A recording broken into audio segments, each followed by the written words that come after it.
What's going on, everybody, and welcome to this video. So as you can tell, we are going to be checking out the Sigma 10 to 18mm f2.8 DC-DN lens.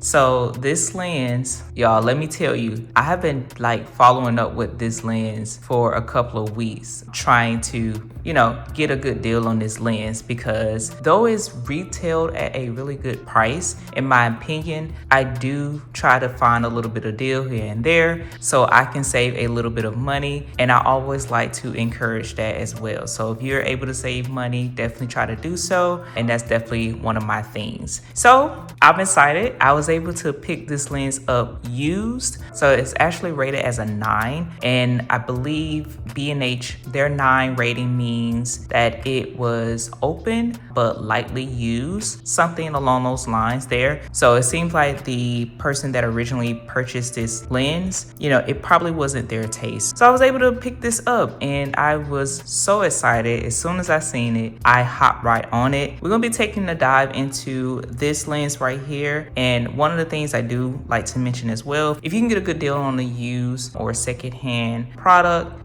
those items are still worth checking out, in my opinion. So I'm happy to get this lens in the condition that it's in at a really good price. So as some of you may know, my unboxing style is checking out the overall box, the packaging and everything, all the way to the actual product. And of course, we're going to do that with this unboxing here. So let's start with the front. So on the front here, we have Sigma at the top left corner. So this lens released in 2023. That's what the 023 means. And I've learned over the years, I like that Sigma adds the year that they released their lenses, or when that lens was manufactured. So I think that's pretty nice. Just a little bit of information there. And then of course we got the lens description here. The filter size 67mm, which is awesome because I already have a really good filter that I like, and I like to use that filter on the lens that fits the 67mm filter size. It is contemporary, and then of course it's an interchangeable lens. So another reason I'm excited about this lens is because I'm able to pair this with my 18 to 50mm f2.8 Sigma lens that I have. So this is a really good pair, and just these two lenses alone just really make me happy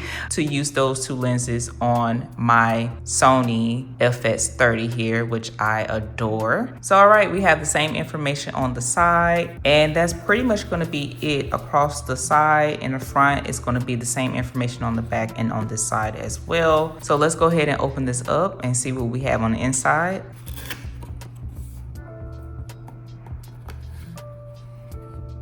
I like how they repackage everything as if it was new. That's always awesome there. So since it is used, of course we don't have that seal, but it's cool. I'll take saving some significant amount of money for a lightly used product. So that's cool with me. But we have the manual information here and all the details about the lens. And then before we get into the lens, because we can already see it's right there, we got the lens hood, which appears to be untouched. So it looks like they literally just put the lens hood back in the box to the side of it. So, we'll definitely look at that. And let's go ahead and pull out the lens here.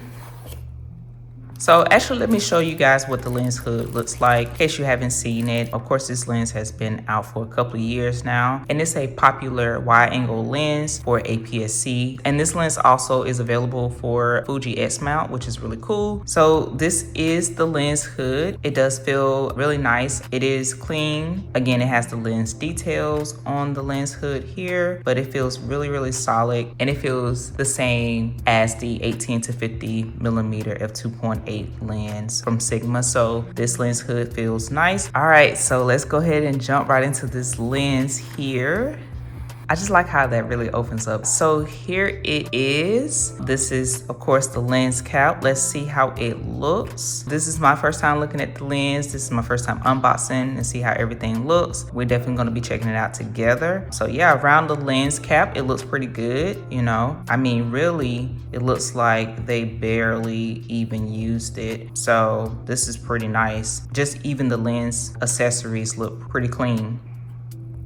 Okay, okay. Do see a little bit of dust there, I believe. So let's see if that's removable. Okay, so I'm not sure if you guys can really see this, but there is a little slight mark right here in the element. It's like really on the glass part. So that is one note there. I mean, not a huge deal as far as like probably affecting image quality, but we'll definitely see, because I am going, of course, to use it. So I'll be able to share that with you guys as well to see what the images and the video quality looks like. But I think it should be okay. And then we got a little bit of mark right here on the outside there. Not a huge deal there. I mean, honestly, if I wanted to, I probably can like just cover that up. Overall though, it looks pretty clean. So as far as the rest of the lens at the top here, it looks really fine. It just, of course, just have a little bit of dust around that I can easily wipe away here. So that's cool there. But yeah, it looks good to me. I mean, and I'm very particular. So if it passes my eyes, that says a lot. But yeah, that's just me though. Overall though, it looks pretty good. And yeah, I don't see anything too much wrong with it. So of course, this lens was made in Japan, and then we have the focus distance here of how close you can focus with the lens attached to the camera body, of course. And then of course we have the year that the lens was released and manufactured, and then here we have, of course, our focal range at the rear of the lens, and the rear looks good. The rear looks really, really good. So we're gonna attach it, of course, to make sure it mounts well onto my camera. So before we do that though, here's how the lens looks at 18 millimeters. And it extends at 10 millimeters. So if you're wanting to zoom out and have a wider view, then you're going to be extending outward like this, which in my opinion, I guess because of the size of the lens, it's not a huge deal, but I know it can be a little bit different, you know. So I guess it's a little bit of an invert or the other way around, you know, for that. So by it extending when you want to go wider, it's not a huge deal, because again, I think the lens size is really compact and this lens is small. It is really, really small. So it's not a huge deal to me, but to some people that might be a little different than what they want. However, once you go back in and you zoom in to 18 or closer to 18 millimeters, the lens will reduce back into the lens body. So I guess it could be a matter of preference, but for me, it works just fine. And I don't mind it actually. When I first seen it, I thought it was gonna be like, I don't know about that, but honestly, looking at the size of it and having the actual lens, I think it'll be just fine. So with that, I think it's time to go ahead and mount this lens onto my Sony FS30.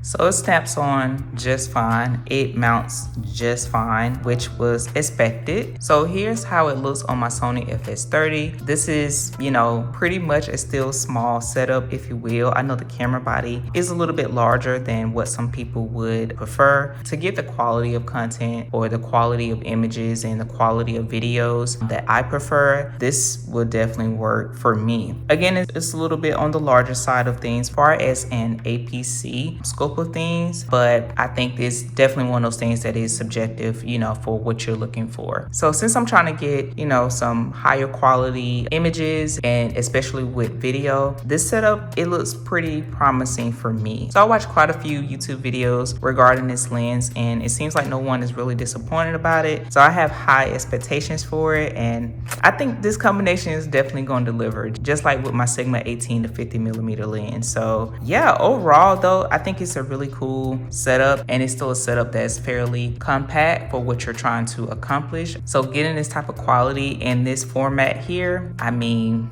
it's gonna be a game changer for me. I'm very excited about it. So let me show you guys what it looks like with the lens hood here for any lens hood users like me. So one of the things that people found to be interesting with the lens hood of this particular lens, I feel like my 18 to 50 millimeter is just slightly different. It's more of like a turn on and kind of turn off lift. So for this one though, you definitely want to line up these two lines here, snap it on, and you're good to go. It doesn't move, nothing like that. So you're good with this lens hood, and this is how it looks. I know that lens hood taste is a thing. It definitely is for me, and I think it looks pretty fine. It looks pretty good. So to take it off, you're gonna do a lift motion and turn,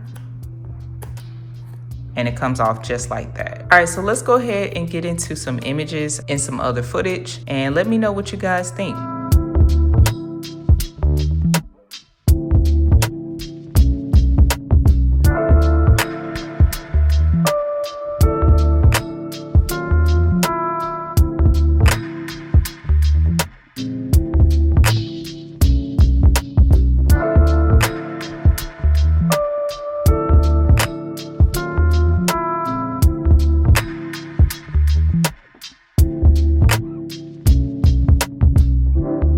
As I mentioned before, I'm really excited about this lens. Like, I think this is gonna be exactly what I need just for when I'm in tight spaces, including at home, when I'm in a little bit of a small setup and I need that wide angle view. So this lens is very crucial for me. So I'm really happy that Sigma released this for the Sony E mount and the Fuji X mount. The fact that it goes all the way out to 10 millimeters, by the way, the zoom ring, nice. And then the focus ring here is really nice and smooth as well. Though I generally will focus with the camera body and I rarely use it on the lens, but you never know, I might, definitely use the focus ring a little bit more often. But I will say though, for this focal range, I mean, it's really, really nice. I really like the size of it. And of course, having 2.8 is important for me because the faster my aperture is, the more low light footage or images I can take, and just all around a huge benefit for me. Yeah, outside of that, you guys, I mean, let me know what you think. This is more of my overview of this lens, and this is pretty much what I like to do and how I like to cover these type of items here. I noticed that this is my preference because there are a lot of other technical videos that are available to watch, which is great. So for me personally, I do like to get more general and more zoned into what the lens and what the product is going to do for you and how it works for me. And of course, as I always say, I like to share my experience with you guys. So this is kind of like the style that I may be gearing towards too. I'm still testing things out. So if you have any other questions for me, always drop them down below and I will try my best to answer those. But overall, I think this lens is pretty great. So if you're interested in this lens, I would definitely do, as much research as possible because again, these things are expensive. So you definitely want to get what you're looking for. And one last thing I'm going to mention here is how this lens looks with the camera body, and I think it looks really good. It looks like it matches the Sony FX30. I mean, a clean setup, once again, not obtrusive to me. It kind of looks a little production ready, but I don't think, it would be something that would make me uncomfortable to film and take pictures in public. And I know the Sony FX30 is primarily geared towards video, but for me, I do like a 2-in-1 type of setup. So that is one of the things that I prefer when I'm purchasing a camera. But of course, this definitely has a very video focused role in my rotation. So if it can take a picture, I say snap it. So that's definitely what I intend to do with this camera as well. All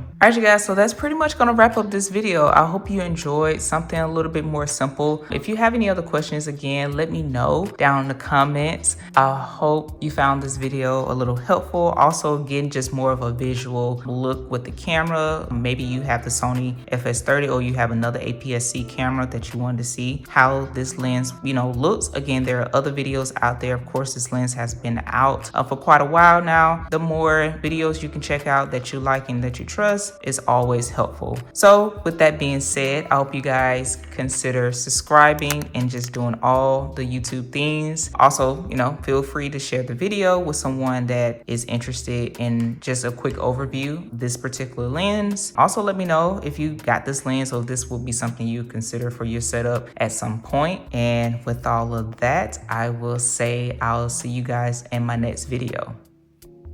Peace.